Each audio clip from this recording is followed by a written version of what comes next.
Okay. Today is the 19th of Tevis, and it's the 12th of January. It's hard to keep them together.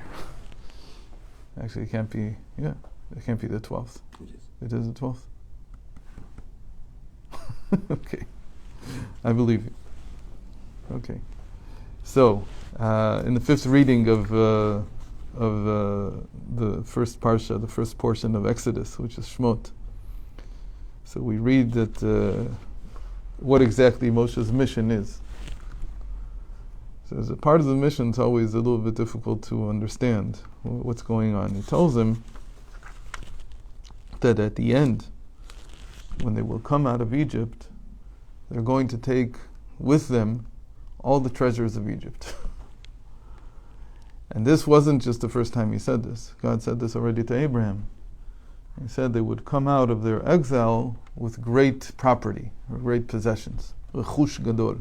That's what he says to him in Genesis, in Parshat Vayera. And this is always very difficult to understand what in the world is going on here. What does this mean? When you go into exile in order to become rich? Michael Toivis, as they say in Yiddish, which means in Hebrew, Mochel Tovot. I don't need your exile, and I don't need your wealth.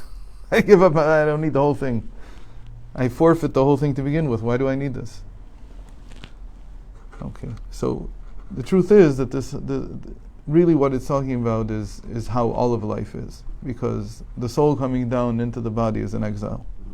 It doesn't matter even if we were in the time of the Beit HaMikdash, we had the Beit HaMikdash, would still be in a relative state of exile, because the soul had to come down into the body. It's true that in Beit HaMikdash, there was the ability of the soul to shine forth and not feel like it was completely in exile. But certainly from the time there's no Beit HaMikdash, every soul that comes down into this world is in a state of exile. And why does the soul agree to come down? Because there's a benefit to it. That benefit is really what you reap from being in exile, being alive, all these things. There's a famous nigun that the Rebbe taught. It's called Tzama al-Nafshi. But it's not the longing one. It's the one that's almost joyful. It goes something like Tzama, hey Tzama Tzama Tzama Tzama l'cha nafshi, kama kama kama kama kama l'cha b'sari, and then they have a long section in Ukrainian, Echdi Turi Malko, and so on. And what does it mean? He said, the Rebbe, when he taught this nigun, he explained that it's a story of a schlepper who goes to the market and he has no money. He's not going to buy or sell anything, but he makes a commotion. What does he do? He yells, "Oh, I have this and this to sell for a really good price." And then everybody comes running to him. And it turns out he doesn't have anything. And then he goes to where people sell things. So they want to, and he says, "I'll buy that." When it comes time to pay, he's got nothing. So what's he doing? He's just making a mess. It's just about a gun. There's nothing there. Since a lot of people think that that's what life is about. It's just you went through the motions, you did something. He says, no, you come to the market to make a profit. Nobody goes to the market, there's no markets today. You go to the stock market. You don't go to the stock market and start trading for the sake of having made the trades. That doesn't mean anything. The only person who gets rich from that is a broker, but even that it's nothing. It's just nothing. But people treat life as if that's what it's about. So what do you get in the end? The Rebbe was very practical. Torah, in a sense, is very, very practical. If the soul came down, there must be some kind of benefit that you get from being in this world. So the question is, what is that benefit? So the same thing was true of the exile that the Jewish people went down to Egypt. And so God promised, when they come out, know that there will be a profit. Why is it worth going into exile for this? It's almost not worth it, in a certain sense. But if you're already there, you have to get the profit. Don't leave. In a certain sense, it's like saying, leave empty-handed. Right. You don't want to be shortchanged. because you put the time in anyway. So why not at least benefit from it? And that's a very big deal, because sometimes people approach, even when they're observant, it's sort of like they forget the fact that there is a reward that we're supposed to get. What is the reward? So there's certain people who understand on a very simple level, this is how you teach children, that the reward is a monetary reward, something like that. The way it sounds like in the Torah. The Torah has to speak in the simplest language possible. So how does the Torah say it? It says, let's read it first in Hebrew, "V'natati etchen ha'am hazeh b'nei Mitzrayim, v'haya ki telechun lo telchu rikam, v'she'ala isha mishchenta u'migarat beita klei chesed u'klei zahav u'smalot, v'samtem abnechem v'abnotechem v'nitzaltem et Mitzrayim." And he translates here like this: I will make this people favorable in the eyes of the Egyptians, so that when you leave, you will not go empty-handed. Every woman will request objects of silver and gold, and most importantly for the journey, both for protection from the elements and because it wears out quickly in a journey, clothing from her neighbor and from the woman in whose house she lodges. You will place these on your sons and on your daughters, and you will thus empty out Egypt. That's how it describes it. In this way I will fulfill my promise to Abraham, and afterwards it will go out with great wealth. So again, in the simple level of meaning, it's as if we take back our back pay. We're going to collect it. We worked for you for this long, you owe us. That's the simple meaning. It's truth. At some level, people expect that. But again, you have to understand that the Torah is talking to the simplest person. It has to be understood by a simple person. But the depth of it is something entirely different. It's the same concept, but it's in a completely different things. Because at the end he says something that you understand is an exaggeration. How can it be that he says, you will thus empty out Egypt? V'nitzaltem et Mitzrayim. Nitzaltem, the way Rashi explains it, and the way that it's understood, is like a metzula, is like something that is an empty abyss. You'll make them into an empty abyss. How can you? Nobody's ever done that. I mean, even if you ransack a country completely, you can't empty it out completely. And certainly they weren't in the position to just empty it. So what is this talking about, really? Again, the last metaphor here, that you will empty out Mitzrayim completely. Empty that even though, again, in a simple understanding, you could take it as just an exaggeration, a figure of speech. But the Torah really means it. You're going to empty them out. So what are you going to empty them out of? What can you possibly completely empty them out of? So this brings us to the concept. This is one of the places where the Arizal took the concept of what we call elevating the sparks.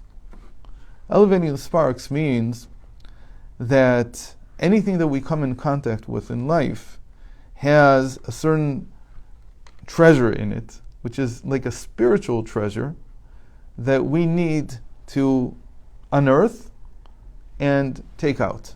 We have to bring it out. So for instance, the way the people usually think about this is that I have a lulav, I bought a lulav and a netrog, and I use them. So when I use them, I took out the sparks from the lulav and the netrog and I elevated them. Okay, that's one way to think about it. Another way is I eat food. And that's the classic example. I eat something, especially on Shabbat.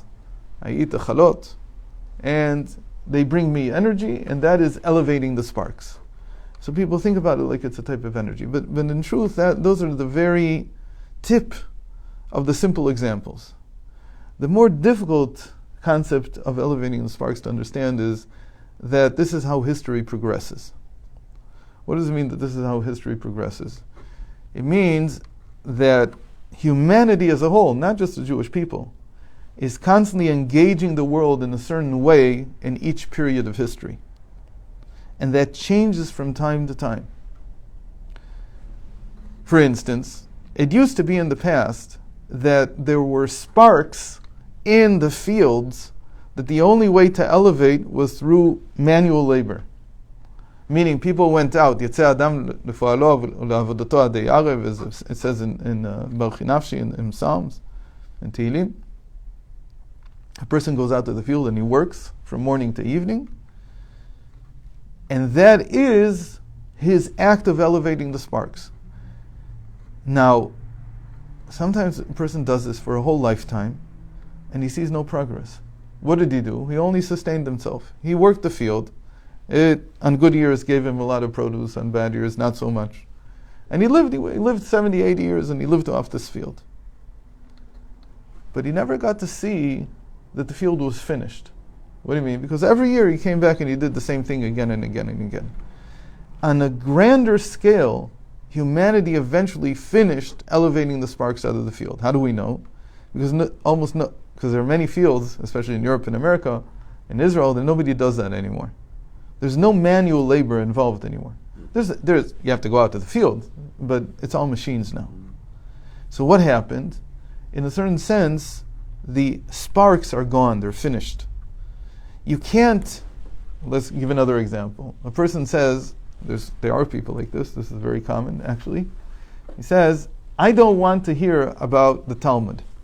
I only want to learn Torah, the plain meaning of the text itself. Don't tell me about what the sages said.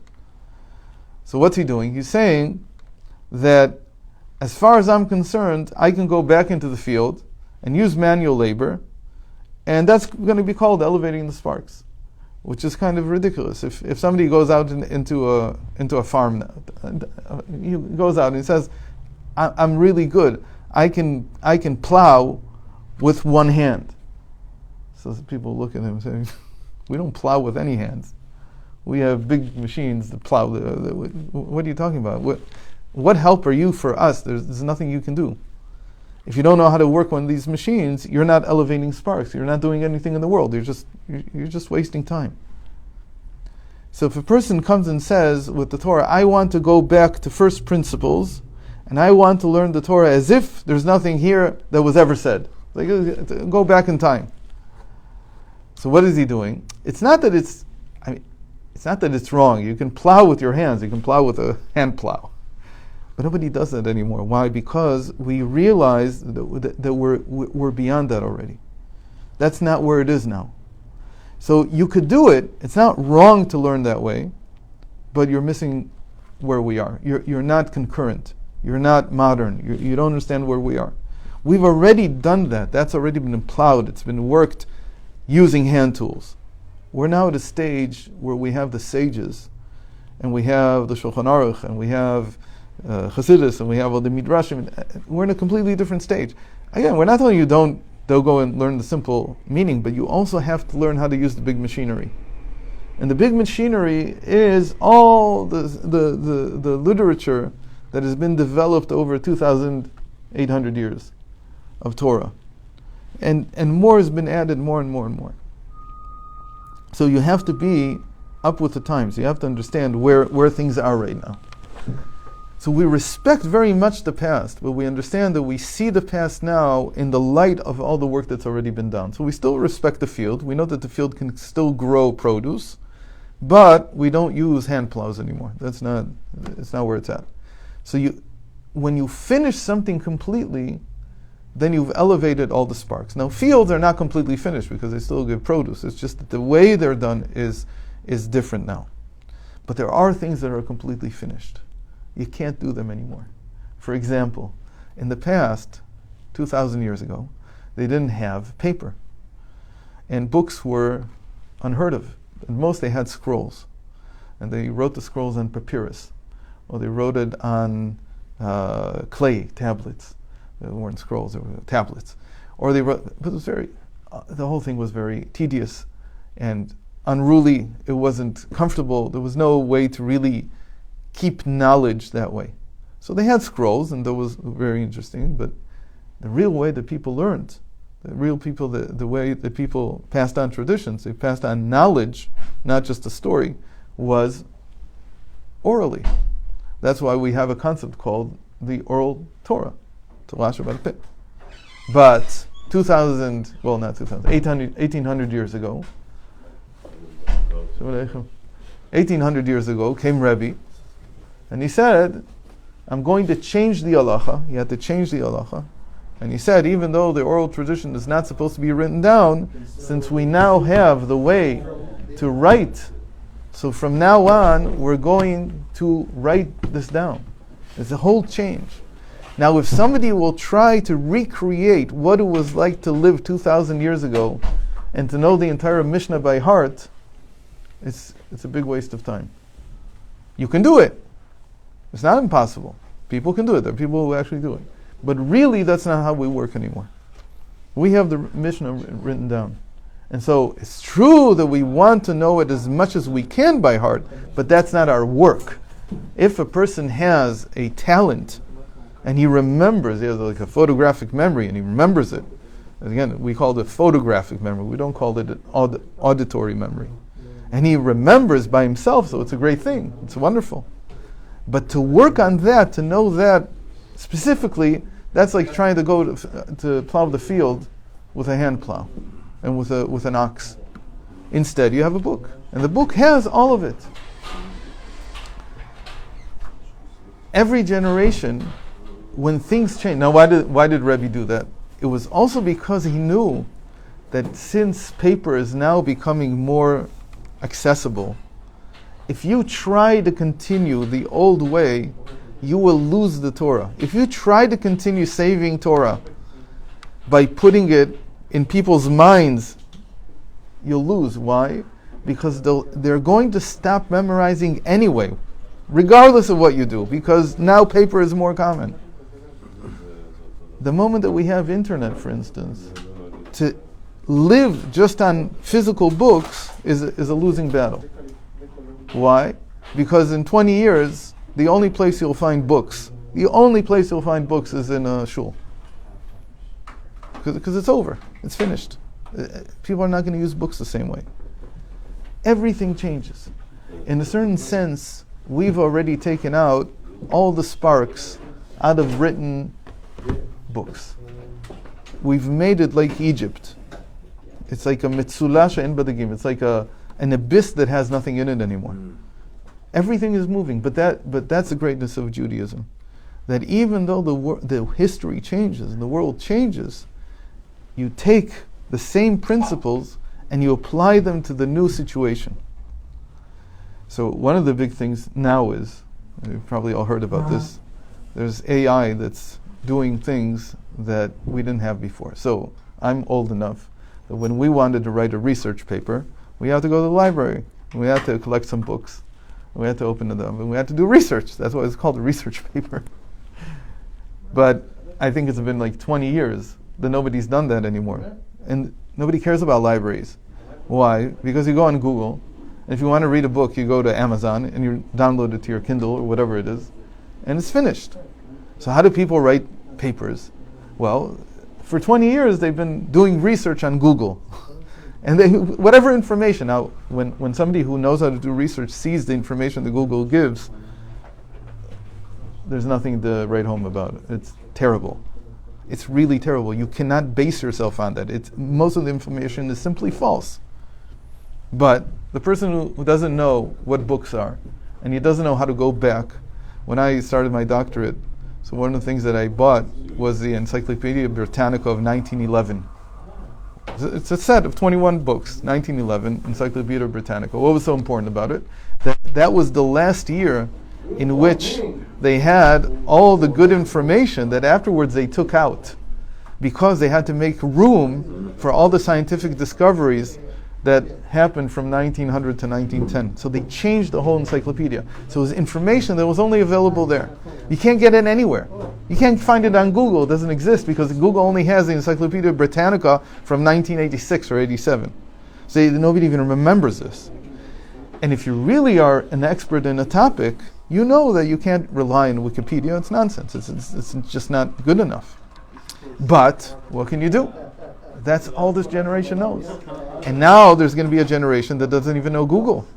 Because what will they know? They'll know an AI that they write the question, write me a paper, a 5,000 word essay on this and that, tweak it a little. They don't care what it says. It's true, not true, correct, not correct.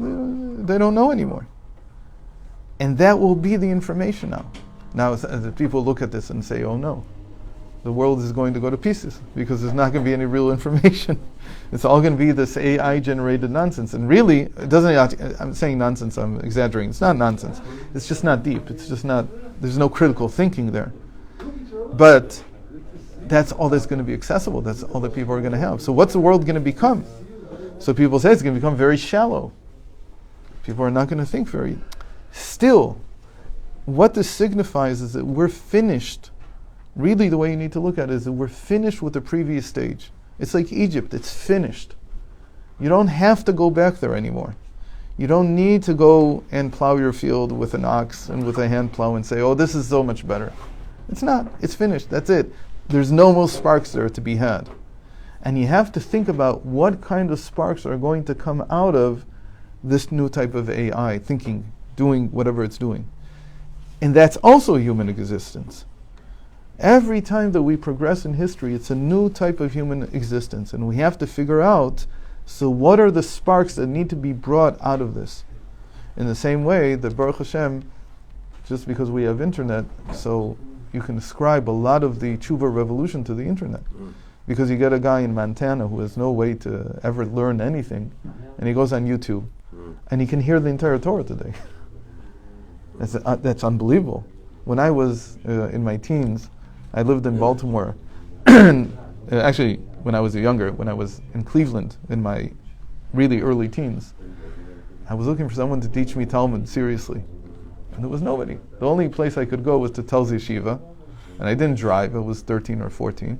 And my father took me a few times, but he couldn't take me every day. So there was no way to get classes. They only began with cassettes back then. And nobody was taping themselves yet. They didn't understand the value, the power this would have. But today, anybody who wants to learn the entire Talmud, I promise him that in a year he can go over the Talmud easily.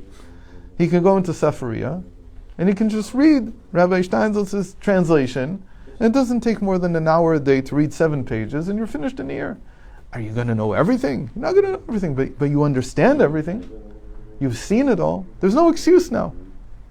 There's not a person alive who cannot finish the Talmud in a year. It just doesn't exist. That's where we're at. We're in a completely different place. And you have to embrace the way that it changes and understand that at a certain level, God is saying, you're finished with that. It's time to leave. The Jews that stayed behind were the Jews that didn't understand this. Because we know that 4/5 stayed behind. Why did they stay behind? Because they said, oh, we're not ready yet for change. No, you can't fight change. The moment that Moshe Rabbeinu comes and he tells you it's time to leave, there's nothing left here to do. There's simply, we've made this into what he calls an abyss without any fish in it. Don't fish in it. Stop throwing your fishing rod into this pool. There's nothing there. We've taken it all out. And so you have to move forward and go on to the next stage of history. So in a way, not accepting the change is a kind of an idolatry. Well, it's being too... You're saying, I want it my way rather than the way it is. Right.